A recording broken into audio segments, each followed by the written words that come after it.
नमस्कार दोस्तों, मेरे YouTube चैनल पे आप तमाम दर्शकों का पुनः स्वागत है।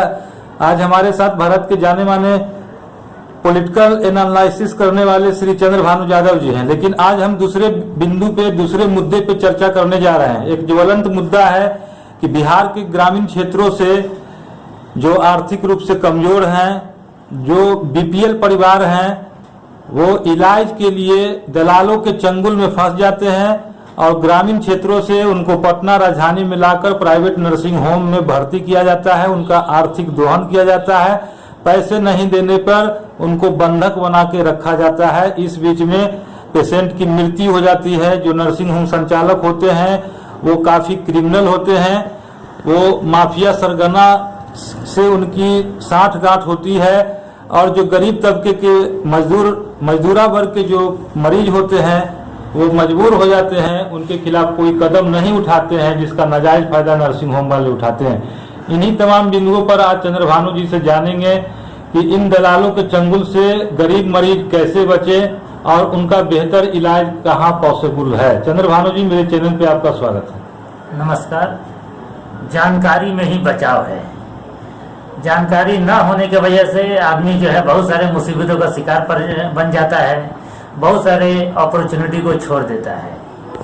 तो पूरे पटना में जैसे ही अगर आप उत्तर बिहार से आ रहे हैं तो गांधी सेतु को पार करेंगे, महात्मा गांधी सेतु को, तो वहीं से जो है आपको प्राइवेट अस्पतालों का सिलसिला शुरू हो जाता है। जो हर 100 कदम पे एक अस्पताल का बोर्ड आपको दिख जाता है। ये पटना में 1000 के लगभग अस्पताल हैं। ये अस्पताल नहीं है, ये कत्ल खाने हैं।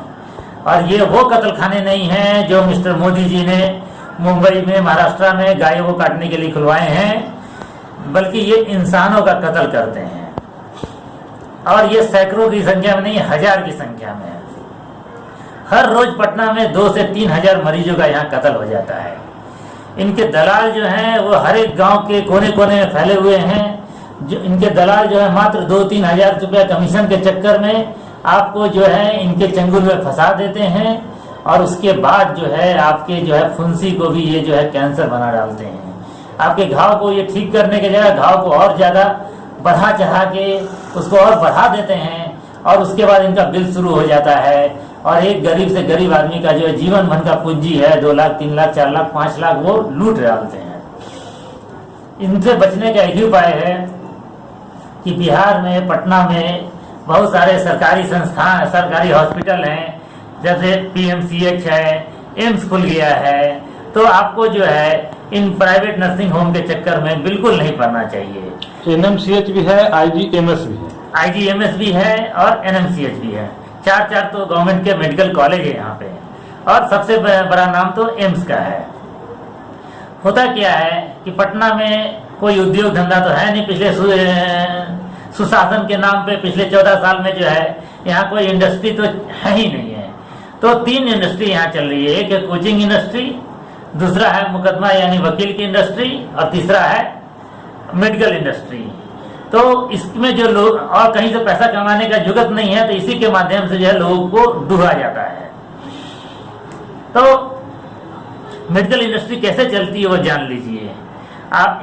इनका जो है चूंकि बेरोजगारी बिहार में बहुत है, भूखमरी बहुत है, तो बहुत सारे लोग जो है लाखों की संख्या में इनका कनेक्शन होता है गांव के कोने कोने तक, जो कि इनके वर्चुअल दलाल होते हैं। और जिसका काम होता है मीठी मीठी बातें करके, वो आपका जो है रिश्तेदार भी हो सकता है, आपका बहनों भी हो सकता है, आपका साला भी हो सकता है, कोई भी हो सकता है, आपको उसका इंटरनल कनेक्शन पता नहीं है।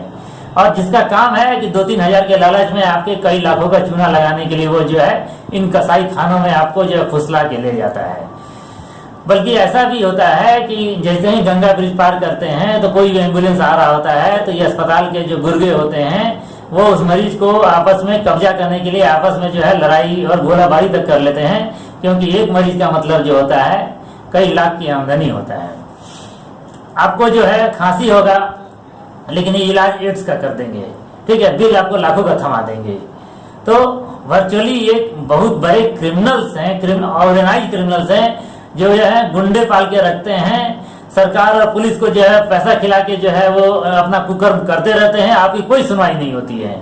आपके मरीज को जो है ये मार डालते हैं और लाश को बंधक बना लेते हैं और वो भी कई लाख रुपया लेके छोड़ते हैं, जो कि सर्वथा गैर कानूनी है। अगर मरीज मर गया है तो आप उसके बॉडी को जबरदस्ती नहीं रख सकते हैं, भले ही उसका पेशेंट जो है बिल पे किया या नहीं पे किया।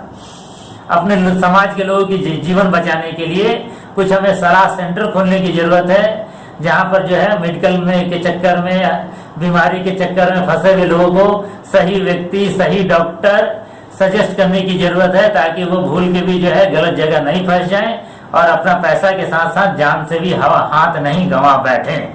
भानु जी, सबसे बड़ी विडंबना की बात है कि अमीर लोग सरकारी हॉस्पिटल का रुख करते हैं, जबकि जो आर्थिक रूप से कमजोर होते हैं, गरीब होते हैं, वही लोग नर्सिंग होम में जाते हैं और दलालों के चंगुल में फंसते हैं। तो कहीं न कहीं ये शिक्षा के अभाव का कारण भी हो सकता है। गरीब कौन है? गरीब वही है जिनको सूचना कम है, जिनको शिक्षा का अभाव है, तो वो आसानी से जो है गांव में बैठे प्राइवेट अस्पतालों के दलालों के चक्कर में फंस जाते हैं। जबकि पटना के जो हैं अच्छे खासे अमीर लोग जो हैं वो पीएमसीएच में जाते हैं, एम्स में जाते हैं, इंदिरा गांधी इंस्टीट्यूट में जाते हैं। इन सरकारी हॉस्पिटल में जो है आपका पैसा भी बचता है और गलत तरीके से जो है आपका जान लेने की जो कोशिश की जाती है, आपका जान भी बचता है। तो मेरे गांव के भोले भाले लोगों, आपको जो है समझना चाहिए कि गांव में बैठे दलाल हैं, वो जो है आपको फंसा देंगे अपने 2-3 हजार रुपया कमीशन के लिए।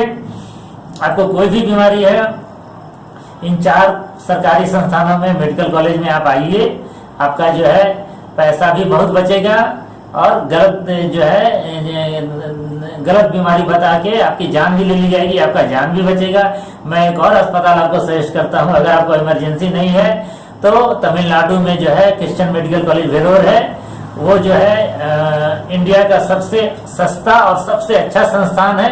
और मैंने देखा है कि वहाँ कितने मरीज हैं जिनको जो है यहाँ कैंसर बता दिया गया था या कोई मरने वाली बीमारी बता दी गई थी, वहाँ जाके जो बहुत छोटी बीमारी निकली और महज जो है कुछ 100 रुपया के दवाई में वहाँ इलाज हो गया था। वो वहाँ के लोग जो है यहाँ की किसी जांच को नहीं मानते हैं, वो अपना जो है इंडिपेंडेंट जांच कराते हैं और खुद जो है वो बीमारी का निष्कर्ष निकालते हैं कि कौन सी बीमारी हुई है।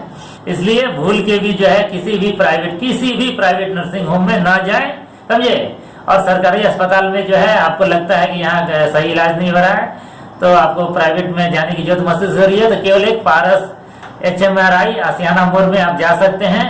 वहाँ पर जो है आपकी जान नहीं ली जाएगी, महंगा जरूर है, लेकिन प्राइवेट संस्थान में एकमात्र है जो वो ईमानदार है, जो आपकी को गलत बीमारी बता के आपको बरगलाएगा नहीं। दोस्तों, अभी आप सुन रहे थे चंद्रभानु यादव को, और आपके आसपास में भी काफी दलाल रहते हैं, ब्लॉक लेवल पे, पंचायत लेवल पे।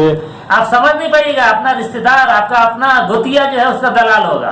स्वास्थ्य विभाग में कार्यरत आशा कार्यकर्ता या फिर जो 4th क्लास का जो एम्प्लॉय है, वो भी कमीशन के चक्कर में पेशेंट को गलत जगह भेजते हैं और उनको ये धारणा, उनके दिमाग में गलत धारणा बैठा दिया जाता है कि सरकारी हॉस्पिटल में जाओगे तो वहाँ डॉक्टर नहीं रहता है, इलाज नहीं होगा और तुम्हारा पेशेंट मर जाएगा। जबकि ये बिल्कुल उल्टा बोलता है। प्राइवेट नर्सिंग होम किसी भी आदमी के द्वारा, जो डॉक्टर नहीं होते हैं, कोई क्रिमिनल मैन होते हैं, कोई बिजनेसमैन होते हैं या कोई बेरोजगार होता है, उनके द्वारा नर्सिंग होम खोल दिया जाता है और कॉल पे डॉक्टर बुलाया जाता है और 2-4 नन मेडिकल स्टाफ को रख लिया जाता है और आपके पैसे का दोहन किया जाता है। मरीज को आते के साथ ही आईसीयू में भर्ती किया जाता है। गरीब लोगों को ये बताया जाता है कि आपका किडनी फेल है, तो ब्रेन हेमरेज है, तो बहुत तरह की जांच करवा दिया जाता है, एक्सरे करवाया जाता है, जिससे 2-3 लाख रुपए का बिल बना दिया जाता है। तो आप तमाम बिहार वासियों से निवेदन है कि इस वीडियो को ज़्यादा से ज़्यादा शेयर करें ताकि सभी लोगों तक पहुँचे और पटना जब भी आएँ तो सरकारी अस्पताल में ही इलाज कराएं।